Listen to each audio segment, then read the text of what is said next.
हमारे सभी मित्रों को मेरा सादर नमस्कार। मित्रों, आज के इस वीडियो में हम कक्षा 7 हिंदी की पाठ्य पुस्तक वसंत से पाठ 3 हिमालय की बेटियों का अध्ययन करेंगे। हिमालय की बेटियां ये पाठ है कक्षा 7 हिंदी की वसंत पुस्तक में। आइए इसका अध्ययन करते हैं। मित्रों, ये जो पाठ है ये निबंध है और ये जो हिंदी के लेखक हुए हैं नागार्जुन जी, उनकी रचना है। उन्होंने ये पाठ लिखा है। उन्होंने इसमें जो नदियां हैं, नदियों को हिमालय की बेटियां कहा है और किस प्रकार से उन्होंने नदियों को बेटियों के साथ और कुछ भी क्या क्या कहा है वो आप पाठ में देखेंगे। अभी तक मैंने उन्हें दूर से देखा था।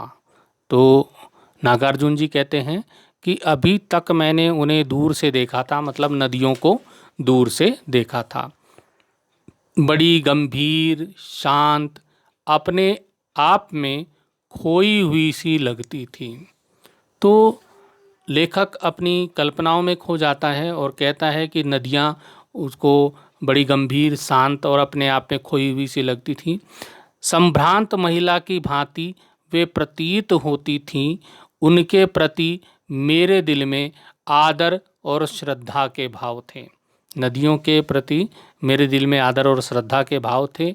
माँ और दादी, मौसी और मामी की गोद की तरह उनकी धारा में डुबकियाँ लगाया करता था।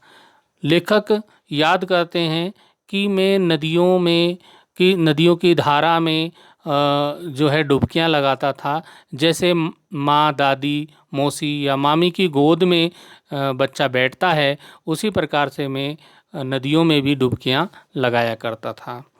परंतु इस बार जब मैं हिमालय के कंधे पर चढ़ा, तो लेखक कहते हैं कि इस बार जब मैं हिमालय पर गया तो वे कुछ और रूप में सामने थी। नदियों का जो रूप था वो कुछ और था। आपने देखा होगा कि जो मैदानी इलाकों में जो नदियां हैं वो समतल रूप में होती हैं, शांत रूप में होती हैं और खुली जगह पे होती हैं, चौड़ी होती हैं। लेकिन जब पहाड़ में वो नदियां होती हैं तो पहाड़ में वो संकरी होती हैं, ऊंचे नीचे रास्तों पे, पहाड़ों पे चलती हुई वो आवाज़ करती हुई जाती हैं। उनकी आवाज़ बहुत तेज़ होती है। मैं हैरान था कि यही दुबली पतली गंगा, पहाड़ों में जो है वो गंगा जो है बहुत दुबली पतली है, लेकिन चाहे गंगा हो, यमुना हो, सतलुज हो, जो भी हैं, दुबली पतली गंगा, यही यमुना, यही सतलुज समतल मैदानों में उतरकर विशाल कैसे हो जाती हैं।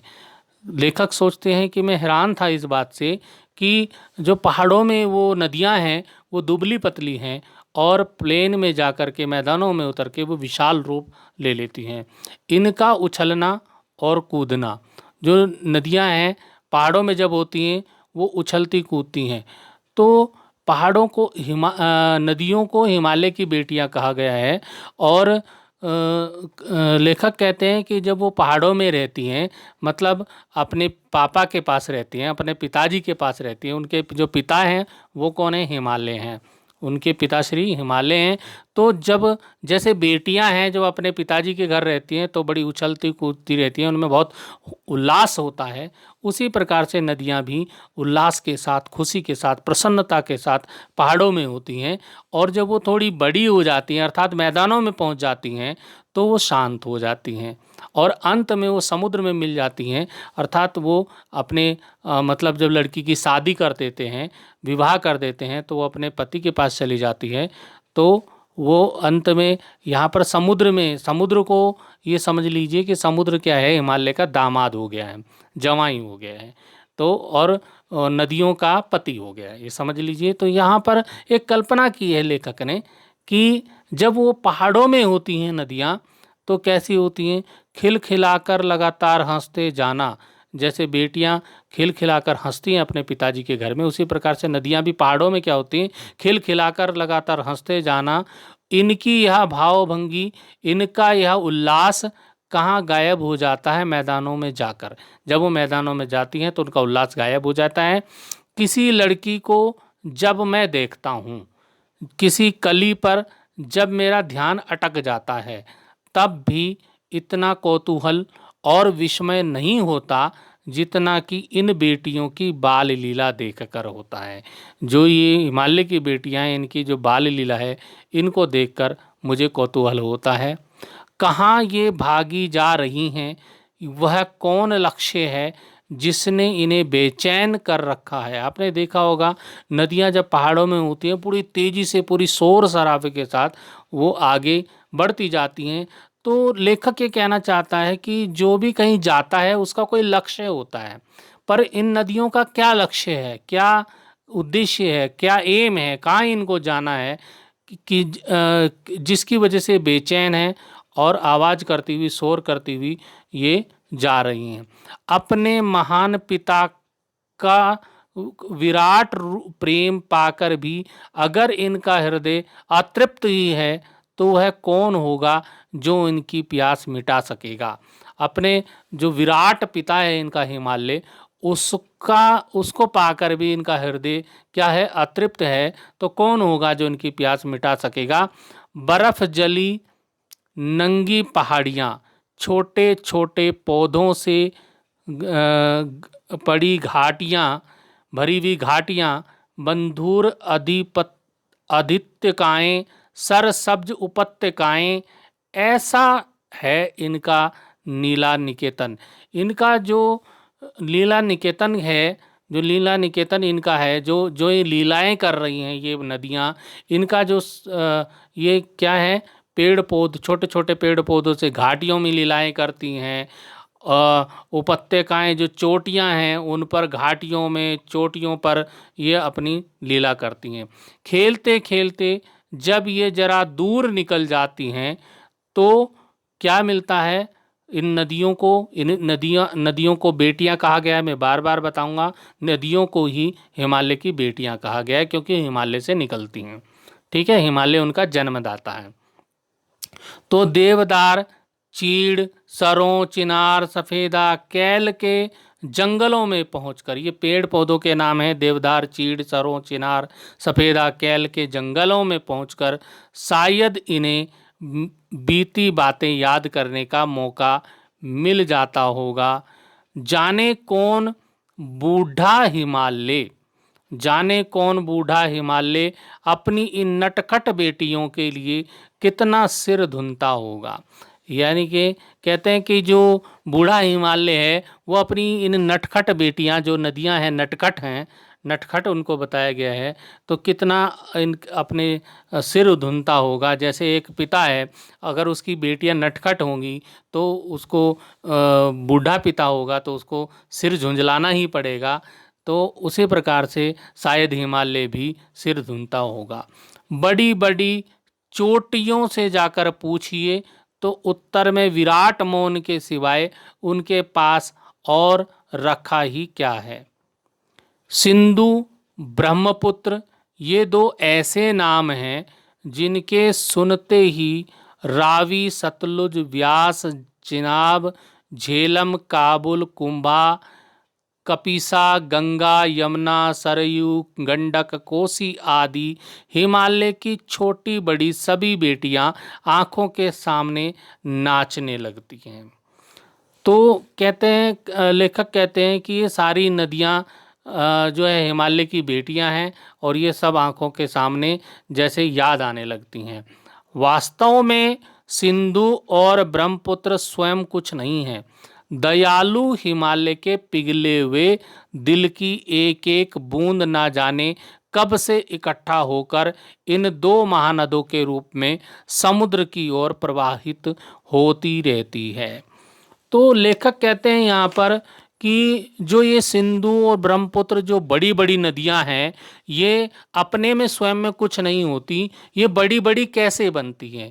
जो दयालु हृदय हिमालय है, हिमालय की जब बर्फ पिघलती है और हिमालय पिघला हुआ हिमालय का जो दिल है उससे एक एक बूंद निकलती है और उस एक एक बूंद से इकट्ठा हो करके दो महानदियों का जन्म होता है, सिंधु और ब्रह्मपुत्र का, जो फिर चली जाती हैं हृदय से निकल करके हिमालय पर्वत के हृदय से निकल करके कहाँ जाती हैं? समुद्र की ओर प्रवाहित होती हैं। कितना सौभाग्यशाली है वह समुद्र जिसे पर्वतराज हिमालय की इन दो बेटियों का हाथ पकड़ने का श्रेय मिला।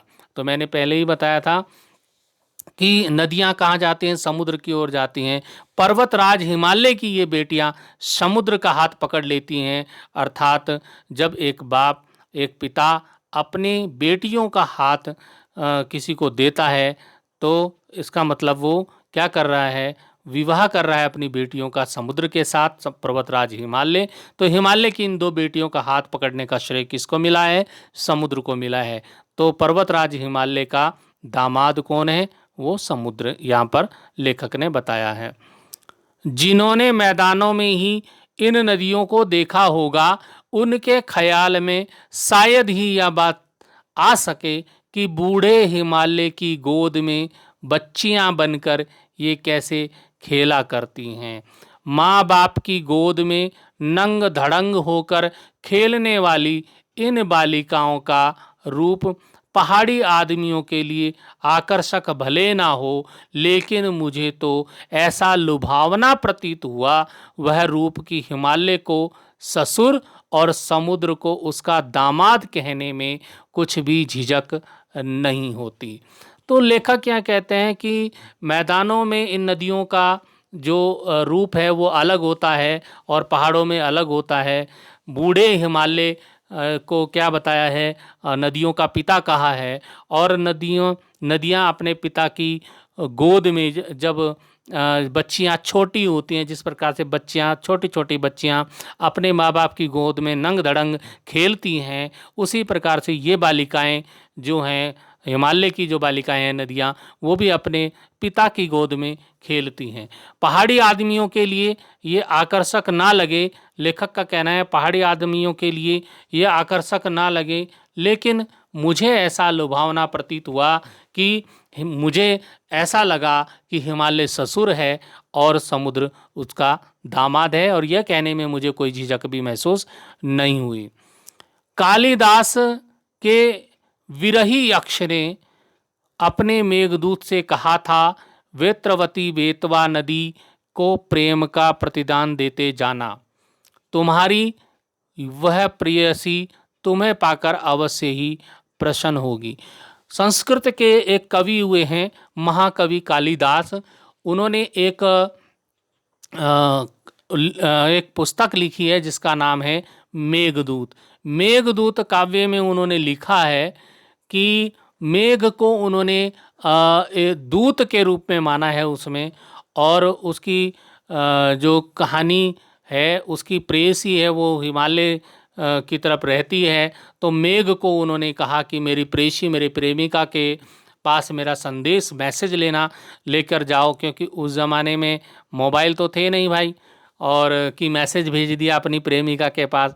तो उस समय कालिदास ने जो वर्णन किया है वो कहा है, मेघों को कहा है, हवाओं को कहा है कि हवाओं इस मेघ को ले चलो, और मेघ से यहाँ पर कहा है उन्होंने कि मेघ तुम जाना, मैसेज लेकर के, मेरा संदेश लेकर के जाना। तो पास में जब बेत्रवती, बेतवा नदी जब आएगी, बेतवा नदी को प्रेम का प्रतिदान देते जाना। तुम्हारी वह प्रेयसी, तुम्हारी वो प्रेमिका जो है, बेतवा जो नदी है, वो जो तुम्हारी प्रेमिका है, तुम्हें पाकर अवश्य ही प्रसन्न होगी, खुश होगी। तो यह बात इन चंचल नदियों को देखकर मुझे अचानक याद आ गई, और सोचा, किसको याद आ गई? नागार्जुन जी को याद आ गई। और सोचा कि शायद उस महाकवि को भी नदियों का सचेतन रूपक पसंद था, उस महाकवि कालिदास को भी नदियों का सचेतन रूप पसंद था। दरअसल जो भी कोई नदियों को पहाड़ी घाटियों और समतल आंगनों के मैदानों में जुदा जुदा शक्लों में देखेगा, वह इसी नतीजे पर पहुंचेगा। काका कालेलकर हुए हैं। काका कालेलकर ने नदियों को लोक माता कहा है। ये भी प्रश्न आता है परीक्षा में कि काका कालेलकर ने नदियों को लोक माता क्यों कहा है। तो काका कालेलकर ने नदियों को लोक माता कहा है, किंतु माता बनने से पहले यदि हम इन्हें बेटियों के रूप में देख लें तो क्या हर्ज है। हम इनको नदियाँ जो है माता तो अब कोई भी बेटी है बड़ी होके ही माता बनती है, तो हम सबसे पहले इन नदियों को बेटियों के रूप में देख लें तो इसमें भी कोई हर्ज नहीं है, कोई नुकसान नहीं है। और थोड़ा आगे चलिए, इन्हीं में अगर हम प्रेयसी, प्रेयसी होता है प्रेमिका की भावना करें तो कैसे रहेगा। यानी कि हम उन नदियों को बेटी के रूप में भी देख सकते हैं, प्रेमिका के रूप में भी देख सकते हैं। ममता का एक और भी धागा है जिसे हम इनके साथ जोड़ सकते हैं, बहन का स्थान। हम नदियों को बहन भी मान सकते हैं। कितने कवियों ने इन नदियों को यह स्थान दिया बहन का। एक दिन मेरी भी ऐसी भावना हुई थी। थोलिंग तिब्बत की बात है, मन उचट गया था, तबीयत ढीली थी। नागार्जुन जी कहते हैं कि जब मैं तिब्बत में था, तिब्बत की बात है, मेरा मन उचट गया था, मन नहीं लग रहा था किसी भी चीज़ में, तबीयत थोड़ी सी ढीली थी मेरी उस दिन। सतलज के किनारे जाकर बैठ गया। दोपहर का समय था, पैर लटका दिए पानी में। दोपहर का समय था, पैर मैंने कहाँ लटका दिए, पानी में लटका दिए। और थोड़ी ही देर में उस प्रगतिशील जल ने असर डाला और तन मन ताजा हो गया। और तो मैं लगा गुनगुनाने। कहने का मतलब ये है कि हम नागार्जुन जी कहते हैं कि हम नदियों को बेटी के रूप में भी देख सकते हैं, प्रेमिका के रूप में भी देख सकते हैं, बहन के रूप में भी देख सकते हैं, और माता के रूप में तो पूरा संसार नदियों को देखता है, तो हम उनको और रूपों में भी देख सकते हैं। कहने का मतलब है, अब नागार्जुन जी ये कहते हैं कि जब मैं सतलज के किनारे बैठा था, जबकि मेरा मन उदास था, तबीयत ढीली थी, लेकिन जब मैं पैर पानी में लटका के बैठा दोपहर के समय, तो थोड़ी देर में ही जो प्रगतिशील जो जल है उसने असर डाला मेरे मन पर। मेरा मन भी ताज़ा हो गया, मेरा तन भी ताज़ा हो गया, और तब मैंने ये कविता गुनगुनाई। ये कविता हम पढ़ लेते हैं, क्या गुनगुनाया। जय हो सतलज बहन तुम्हारी, लीला अचरज बहन तुम्हारी। हुआ मुदित मन हटा खुमारी, जाऊं मैं तुम पर बलिहारी। तुम बेटी या बाप हिमालय, चिंतित पर चुपचाप हिमालय, चिंतित पर चुपचाप हिमालय। प्रकृति नटी के चित्रित पट पर, प्रकृति नटी के चित्रित पट पर, अनुपम अद्भुत छाप हिमालय। जय हो सतलज बहन तुम्हारी, जय हो सतलज बहन तुम्हारी। तो क्या कहा है नागार्जुन जी ने, यहाँ देख लीजिए। नागार्जुन जी इस पाठ के लेखक हैं, नागार्जुन जी नाम आ गया है। नागार्जुन जी इन पंक्तियों में क्या कहा है। जब वो गुनगुनाने लगे तो कहने लगे, सतलज नदी में जब पांव डुबाए थे उन्होंने, तो कहने लगे, जय हो सतलज बहन तुम्हारी, हे सतलज बहन, हे सतलज नदी बहन तुम्हारी जय हो। लीला अचरज बहन तुम्हारी, तुम्हारी ये लीला देख करके मुझे बहुत अचरज है बहन, तुम्हारी ये आश्चर्य है मुझे तुम्हारी लीला को देख करके, कि मेरा मन जो है ताजा कर दिया है, तन भी ताजा कर दिया है।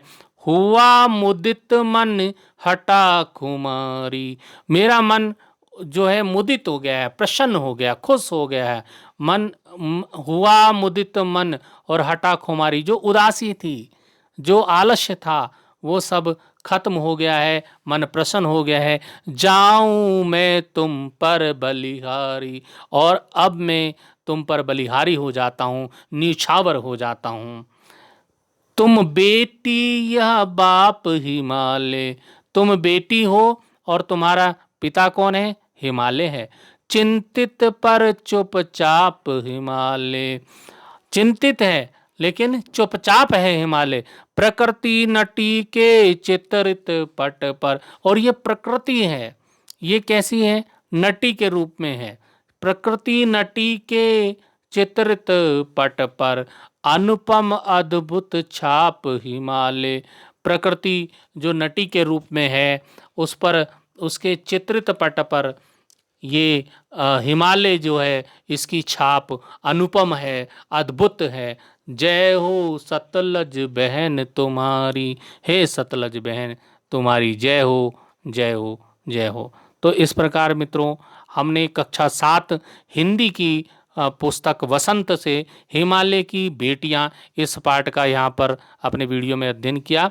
वीडियो काफ़ी लंबा हो रहा है, इसके अभ्यास प्रश्न उत्तर के लिए अलग से वीडियो मैं बनाऊंगा, उसमें आप अभ्यास प्रश्न उत्तरों को का अभ्यास करेंगे। अभी के लिए इस वीडियो की यहीं पर समाप्ति करता हूँ, फिर मिलेंगे अगले वीडियो में। धन्यवाद।